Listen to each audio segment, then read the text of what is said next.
Imagine this. You fall in love. You feel alive, unstoppable, even as if a new world has opened inside you. Love fills your senses with electricity, sharpens your dreams, and gives you the illusion that everything finally makes sense. But what if that feeling was not the truth? What if it was an elaborate illusion, not crafted by a deceitful person, but by the unconscious forces within you? Carl Jung, one of the most profound explorers of the human psyche, did not see love through the rosy lens of fairy tales. He saw it as a powerful psychological event, but one filled with projection, illusion, and dangerous loss of self. To Jung, much of what we call falling in love is not real love at all. It is the unconscious, through mechanisms like Anima and Animus, orchestrating a seduction that pulls us away from our own center, tying us instead to the shadows of another. This is not a story about heartbreak. It is a story about metaphysical betrayal, about how the unconscious deceives us in the name of wholeness, and how, without awareness, we become prisoners of desires we don't even understand. In Jung's view, women were not malicious agents, trapping men, nor were men tricking women. The deception is deeper, older, and internal. Every person carries within them an anima, the inner feminine, or an animus, the inner masculine. Archetypal energies formed by millions of years of human evolution.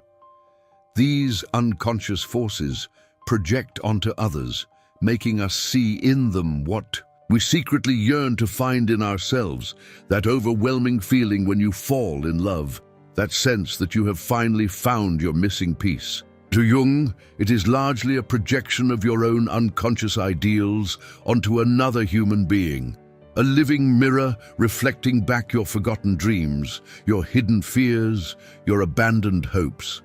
You are not truly seeing the other person. You are seeing yourself distorted through the lens of unconscious need, and because it is not real, it cannot last. Sooner or later, reality pierces the veil. The charming face you adored becomes ordinary. The person you idolized becomes frustrating, confusing. What once felt transcendent becomes mundane or even suffocating. And you are left wondering where it all went wrong, when in truth it was an illusion from the start. Jung's theory of the unconscious does not paint love as pure salvation. Instead, it reveals it as one of nature's most sophisticated tricks, a mechanism designed to lead individuals toward growth through relationship, but equally capable of leading them into entrapment, suffering, and disillusionment. Nature, in Jung's perspective, doesn't care about your happiness. It cares about individuation, the painful, often brutal process of becoming a whole human being. Relationships, especially those that begin in a blaze of passion and infatuation, are arenas where the unconscious forces collide.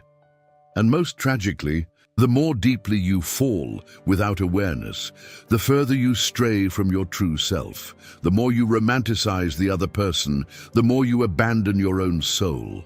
This is not a gentle theory. It's a brutal warning. Jung invites you to look behind the veil of infatuation and ask, am I loving this person, or am I loving my fantasy of them? Because once you see what Jung saw, you can no longer unsee it. You begin to realize that most love stories are not about two people seeing each other clearly. They are about two people being blinded by their projections, each mistaking the other for a savior, a dream, a solution to their inner wounds. And when the dream inevitably cracks, it feels like betrayal. But it is not the other person who has betrayed you. It is your own unconscious that has set you up, leading you into worshipping a false god, only to leave you shattered before the altar. Welcome to a world where desire wears a divine face, but hides the ruthless will of the unconscious underneath. A world where what feels like the deepest connection is often just the most exquisite form of self-deception. Carl Jung did not believe in fairy tale endings. He did not promise salvation through union with another. He believed in wholeness, but not the kind found in merging blindly with someone else. He believed that the path to true love was not through losing yourself in another, but through first reclaiming yourself from the unconscious forces that control you without your awareness. He taught that we are not here to find someone to complete us. We are here to confront the unconscious contents within ourselves that prevent us from being whole. Life, in Jung's view, is not a romantic drama with a guaranteed happy ending.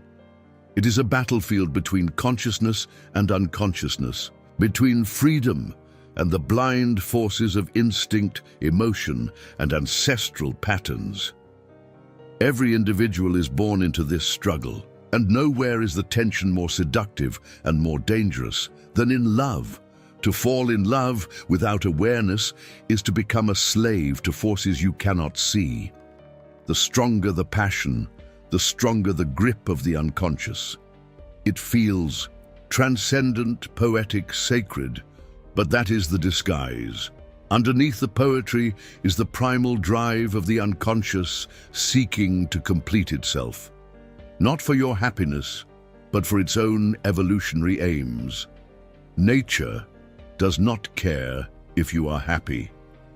It only cares if you fulfill the patterns woven into your being. In this theater of illusions, men and women alike become players, not out of malice, not even out of conscious choice, but because the unconscious demands it. Women, in Jung's model, are not bait, as Schopenhauer might have said, but they are powerful mirrors. They carry the projection of the male's anima, the idealized inner feminine. Men do not fall in love with real women. They fall in love with the image of their anima projected onto women. And women, likewise, project their animus onto men, falling for the idea of strength, wisdom, or rescue that may not exist in reality. In this way, love often becomes a metaphysical trap, one where you believe you are choosing freely, but you are actually being led by unseen archetypes formed long before you were born. The tragedy is not that love ends. The tragedy, Jung suggests, is that so often we begin love under false pretenses, mistaking the call of the unconscious for the voice of destiny, and by the time the projections shatter, the damage has already been done. You have already surrendered. Parts of yourself, already lost years, already paid the price. Falling in love without awareness, in Jung's view, is like stepping into a sacred ritual, blindfolded. You feel the power, the awe, the passion, but you do not see the knife until it is too late. Carl Jung understood that the greatest deceptions we face are not external, but internal. The unconscious mind is a master of disguise. It doesn't shout, it whispers, it dresses primal instincts in the robes of beauty, romance, destiny. It convinces you that your deepest desires are noble, pure, even spiritual, when in fact they are often the oldest, most primitive urges in human nature. He warned that unless we awaken to these forces, we will spend our lives being ruled by them, mistaking servitude for love and addiction for connection. Nowhere is this more visible than in the domain of romantic love. The unconscious animates the illusion with breathtaking artistry. It makes you believe you have found the one. It blinds you with longing. It drowns out the rational voice that warns you to be cautious. It floods you with chemicals, visions, and certainties. You are not just in love, you are under the spell of your own unintegrated self. The moment you fall in love without consciousness, you have already begun to lose yourself. Your dreams shift, your goals blur, your self-respect bends, all in the name of an ideal that lives more in your mind than in the reality of the person standing before you. To Jung, this was the true danger of unconscious love. It hijacks your development. It delays or even prevents your individuation, your journey toward becoming a fully realized, whole being. In loving the projection rather than the reality, you failed to confront your own shadow. You remain a partial being, chasing external validation instead of facing the terrifying, liberating task of building inner integrity. The more you idealize someone, the more you disown parts of yourself.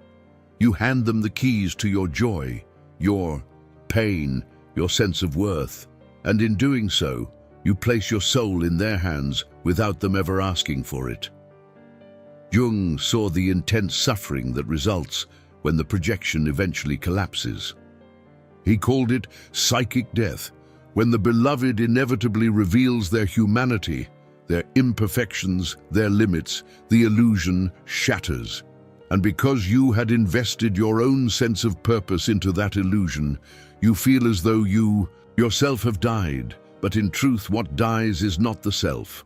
What dies is the fantasy, and in that death lies the opportunity for real rebirth, if you have the courage to take it.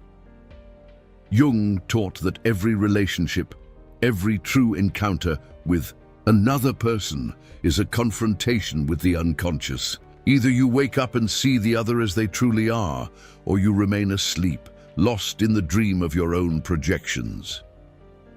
Real love, for Jung, does not begin with passion. It begins with awakening. It begins when you stop needing the other to complete you, when you stop projecting your missing pieces onto them, when you stop demanding salvation from another human being. It begins when you are willing to see not only the beauty, but the darkness, not only the light, but the shadow, in them and in yourself. But most people do not want real love. They want intoxication. They want the high of being chosen, of being needed, of being seen through the lens of another's fantasy. They chase this high again and again, relationship after relationship, heartbreak after heartbreak, never understanding that the very thing they seek cannot be given to them by anyone.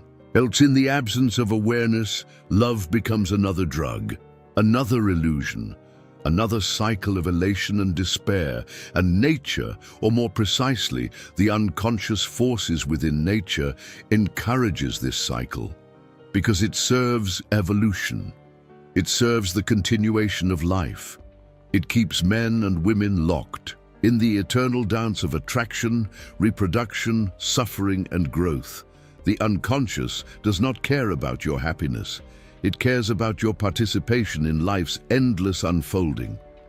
Jung's great contribution was not just to expose this machinery, but to offer a way through it. He did not advocate renouncing love. He did not preach bitterness or cynicism. Instead, he called for consciousness.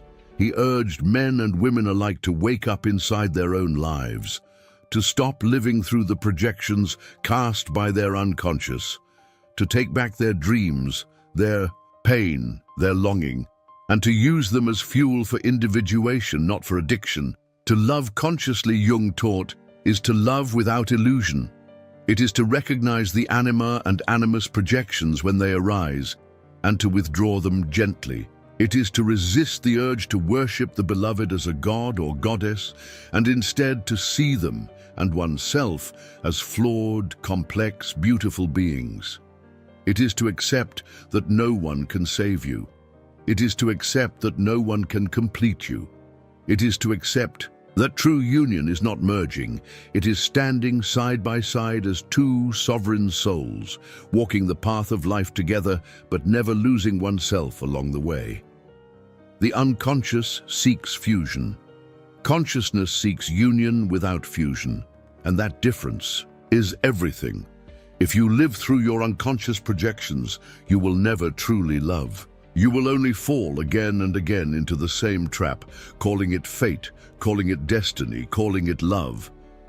But if you live through your awakened self, you can finally begin to love not as a desperate seeker, but as a full, whole being, giving without needing, sharing without losing, standing without falling. This is not an easy path. It requires sacrifice, not of yourself, but of your illusions. It demands that you let die every fantasy that promised salvation through another. It requires that you take the lonely road back into your own soul. But for those who dare, for Those who refuse to be ruled by their unconscious, there is a different kind of love waiting. A love not born of need, but of choice. A love not driven by desperation, but by depth. A love not fueled by projection, but by presence. Carl Jung knew that few would walk this path. Most would remain enchanted by the dance of the unconscious. Most would continue to chase the high of infatuation, mistaking it for transcendence. But for those few who awaken, life itself changes, no longer trapped by the endless chase, no longer enslaved by the illusions of the unconscious, no longer living as prisoners of their own unhealed wounds. Instead, they become builders of inner wholeness, of true connection, of a life lived in alignment with the deepest truths of the soul. And that, Jung believed, is the only real freedom. Not freedom from love, but freedom within love. Carl Jung saw that one of the greatest tragedies of human existence is not just that we suffer, but that we suffer, unknowingly repeating patterns without ever understanding why. Nowhere is this more evident than in the relationships we form when we are driven by unconscious forces. A man who has not confronted his own unconscious will believe he is loving, when in reality he is projecting. He will believe he is choosing, when in truth he is being led by instincts, wounds, and ancient archetypes buried deep within his psyche. He will call it destiny, fate, romance. But in Jung's understanding, it is often the unconscious using the face of another to seduce him into confronting the parts of himself he has refused to integrate. When a man falls in love under the influence of his anima projection, he does not see the woman as she is. He sees a luminous ideal, a goddess, a muse, a redeemer. He feels alive because he believes he has touched something divine, but in truth, he has touched only his own longing. Dressed in another's skin, he gives her credit for a beauty that is not truly hers, but is instead a reflection of the unlived life within himself. He invests her with the power to save him from his own inner void. This dynamic is not love, it is spiritual possession. It is the unconscious pulling the man into a drama he does not understand, but feels compelled to play out. Jung warned that this dynamic can destroy a man's individuality if he does not become conscious of it. He will sacrifice his purpose, his mission, his truth, all in the name of an illusion. He will bend his life around the object of his projection, believing he is being noble, romantic, even heroic. But what he is really doing is abandoning his own process of individuation.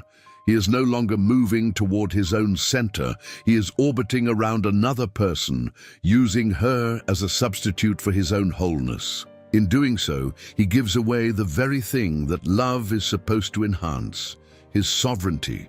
Jung taught that real love could only arise between two individuals who have already confronted and integrated their unconscious. Love, in this sense, is not a merging, but a conscious meeting between two whole beings. It is not about completing each other. It is about walking together without losing oneself. Yet most relationships never reach this level because most people never reach this level within themselves.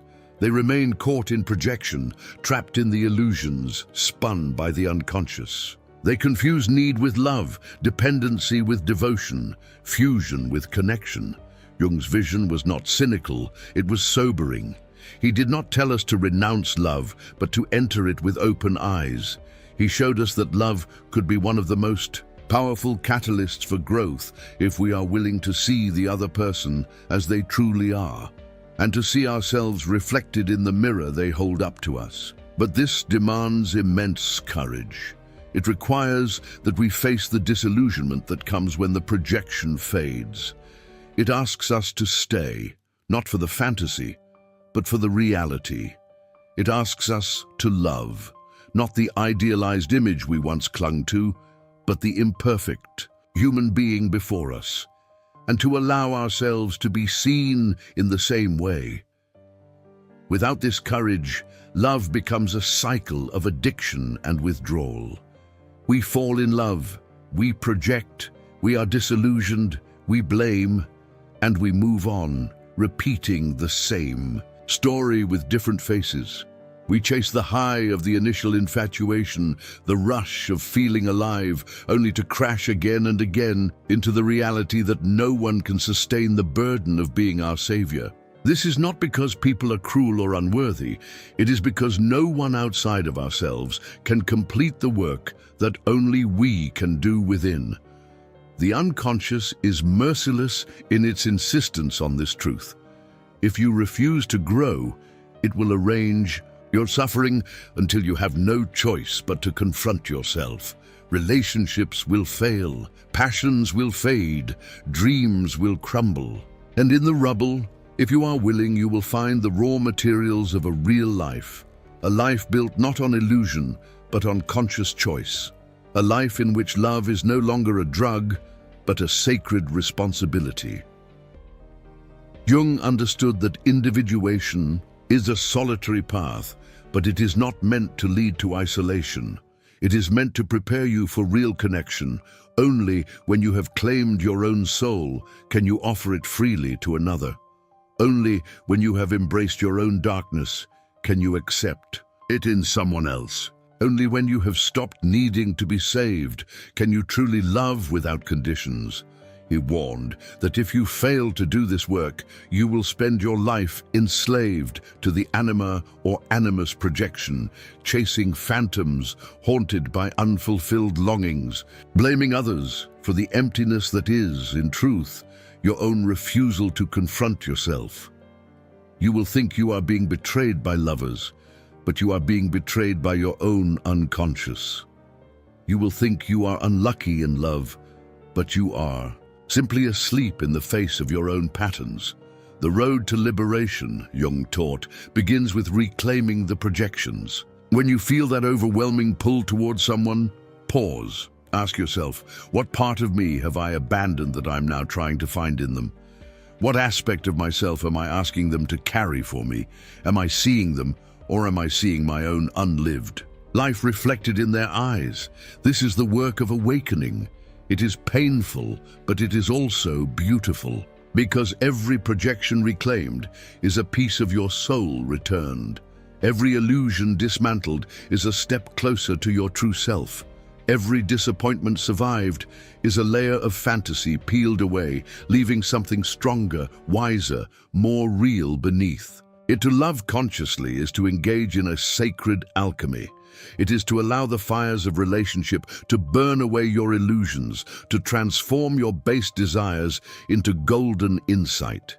It is to accept that you will never find another person who can complete you because you were never meant to be incomplete. You were meant to become whole within yourself, and then to meet others not out of need, but out of abundance. Jung's path is not for the faint-hearted. It demands that you sacrifice the sweet narcotic of unconscious romance. It requires that you endure the loneliness that comes when you refuse to settle for fantasy. It insists that you walk through the valley of your own fears, insecurities, and unmet needs. But on the other side lies something far more enduring than any fleeting passion, the possibility of a love that is true because it is free, a love not based on projection but on perception, a love not fueled by need but by choice, a love that does not consume your soul but calls it forth. This, Jung believed, is the only love worth having. Anything less is not love. It is addiction dressed as poetry, slavery dressed as romance, unconsciousness dressed as destiny. The choice is always yours: to remain asleep, lost in the dreams spun by the unconscious, or to awaken, to suffer the loss of your illusions, and to claim the fierce, unshakable freedom of a life lived in truth. The unconscious will continue its dance, weaving fantasies, whispering promises, seducing you back into the old patterns. But once you have seen the truth, you can never fully go back. A part of you will always know, and that knowing, once ignited, becomes the quiet revolution that reshapes everything. To love consciously is to rebel against the oldest programming.